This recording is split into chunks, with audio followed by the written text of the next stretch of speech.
गांव का नाम था सूरजपुर। चारों ओर हरियाली, खेत, नहरें और मिट्टी की सौंधी खुशबू फैली रहती थी। इसी गांव में रहता था एक मेहनती किसान, रामदीन। रामदीन कोई अमीर आदमी नहीं था। उसके पास सिर्फ 5 बीघा जमीन, एक पुराना हल, 2 बैलों की जोड़ी और दिल में असीम धैर्य था। उसकी झोपड़ी मिट्टी की बनी थी, छत पर खपरेल लगी थी और बारिश के दिनों में छत से पानी टपकता रहता था। रामदीन की पत्नी का नाम सीता था, सरल, संस्कारी और मेहनती। उनका एक बेटा था, मोहन, जो पढ़ाई में होशियार था और बड़ा होकर कुछ बड़ा करना चाहता था। रामदीन रोज सूरज निकलने से पहले उठ जाता, बैलों को चारा डालता, फिर हल उठाकर खेतों की ओर निकल पड़ता। सुबह की ठंडी हवा, पक्षियों की चहचहाहट और ओस से भीगी मिट्टी, यही उसका संसार था। वह अक्सर कहता, धरती माँ से प्रेम करोगे तो वह कभी भूखा नहीं रखेगी। एक साल ऐसा आया जब बारिश नहीं हुई। कुएं सूखने लगे, नहरों में पानी कम हो गया और खेतों की फसलें मुरझाने लगीं। गांव के कई किसान निराश हो गए।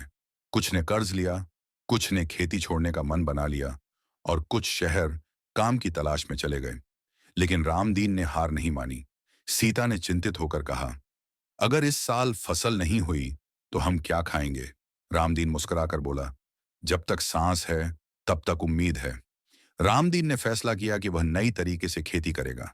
वह गांव के कृषि अधिकारी से मिला और सूखा प्रतिरोधी बीज, ड्रिप सिंचाई और जैविक खाद के बारे में सीखा। उसने खेत में मिलेट, चना और सरसों बोई, जो कम पानी में भी उग सकती थी। गांव के लोग उसका मजाक उड़ाने लगे, यह पागल हो गया है, पुराने तरीके छोड़कर नए प्रयोग कर रहा है। लेकिन रामदीन अपने फैसले पर डटा रहा। दिन रात वह खेत में मेहनत करता, कभी धूप में पसीना बहाता, कभी रात में टॉर्च लेकर फसल की रखवाली करता, ताकि जानवर नुकसान न करें। उसके हाथों में छाले पड़ गए, कमर झुकने लगी, लेकिन उसके मन में हिम्मत की आग जलती रही। कई महीनों बाद एक दिन आसमान में बादल घिर आए, तेज हवा चली और फिर पहली बारिश की बूंद धरती पर गिरी।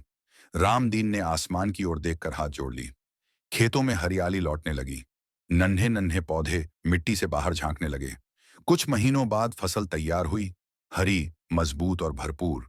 जब कटाई हुई तो रामदीन के खेतों से गांव में सबसे अच्छी पैदावार निकली।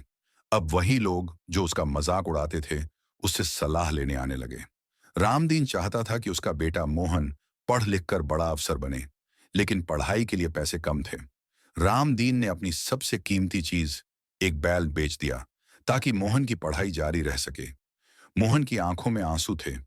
बाबा, मैं आपकी मेहनत बेकार नहीं जाने दूंगा। मोहन शहर गया। शुरुआत में उसे बहुत कठिनाइयों का सामना करना पड़ा।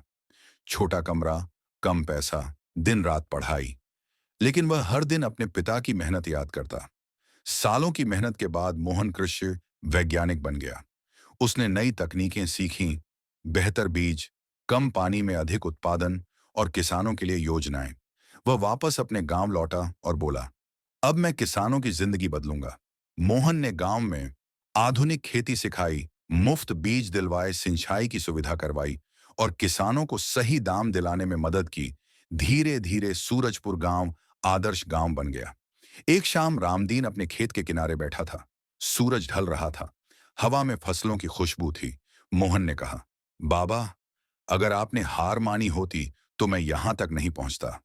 रामदीन की आंखों में आंसू थे, पर चेहरे पर गर्व की मुस्कान थी। उसने कहा, मैं किसान हूं और किसान कभी हार नहीं मानता। कहानी की सीख, मेहनत कभी बेकार नहीं जाती। टिक मार्क, धैर्य और उम्मीद से हर मुश्किल जीती जा सकती है।